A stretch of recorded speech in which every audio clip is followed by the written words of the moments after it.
Ha? Junaita Pagogo. Saan naman ang pag Manila. Ay, Ha? sa Visayas, yung mga Pagogo. Saan sa Bisaya? Samar po. Binagyo ba yun?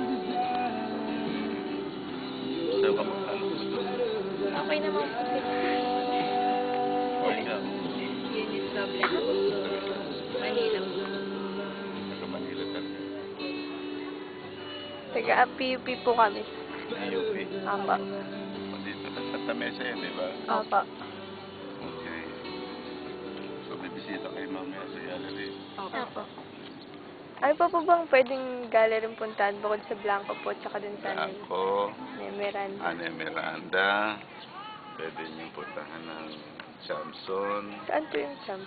Nasa ano yun, nasa Pag-asa. Kasi dati dito siya binenta na yung lupa nila dito. Doon nakabili sa, lapit lang Pag-asa, Chamson's Gallery.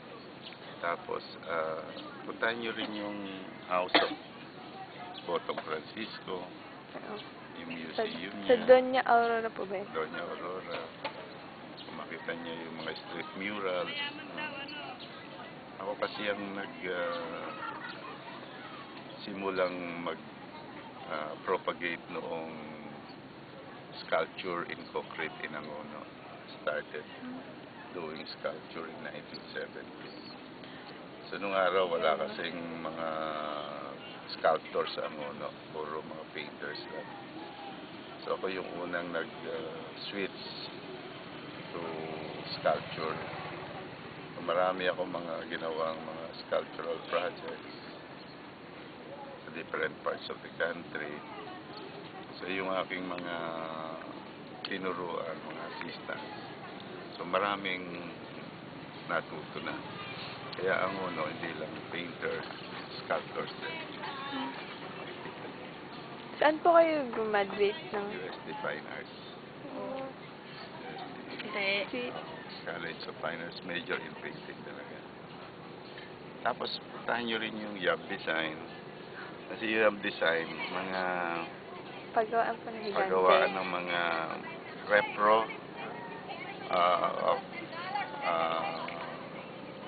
mga iba't ibang well-known personality. Well-known personality, pero nakokopya nila Elvis Presley, sino Marilyn Monroe.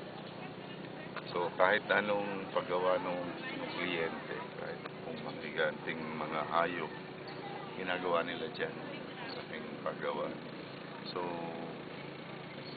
itinayo yan dyan dahil siyempre ang ini-employ nila mga creative o mga artist din.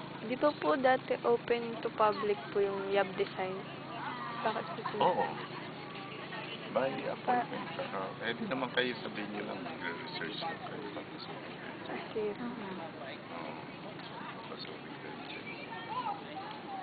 So yun ang mga ano. And then, petroglyphs. Kapunta na ba kayo sa petroglyphs? hindi po, wala po kasi kami sasakyan. Oo, mataas yun. Bundok yun. Bukas pa kayo makakarating. Hiking. Mag-hiking Kaya kayo. sobrang taas ba? Ayun, makita mo yung taktok ng bundok na yan. Ayun yun, doon naruruin yun. Hindi, pag Mas marami pa po sa Thunderbird. halos katapat ng Thunderbird. Thunderbird, nato lang siya sa kabilang side na yun. Ayun. Sobrang laki naman. Ayun. Yun ang ano, halos dito, pagka nag-tour, tawagin namin dito Art Immersion Tour. So, it will take the whole day para maikutan mo lahat. Actually, hindi lang naman studio, hindi lang gallery. Interesting din puntahan ng mga artist studio. Hindi naman siya silaki ng gallery na as in gallery. Pero yung studio niya, yun ang parang gallery na rin niya. Yun. Yun si Mr. Salvador Uban. Pwede niyo puntahan. Malapit lang yun. Magkalapit lang kami noon. Phase 1 ako, phase 2 siya. Saan po? Saan po? Alam mo yung Nemeranda Art House? Opo. Pero yun, nasa phase 2 lang ng Doña Justa. Nasa may paanan lang ng bundok yun. Pero it's not really far. Pwede rin yung baka mamaya nariyan yun. Pupunta rin dito yun. Mamasal din yung mga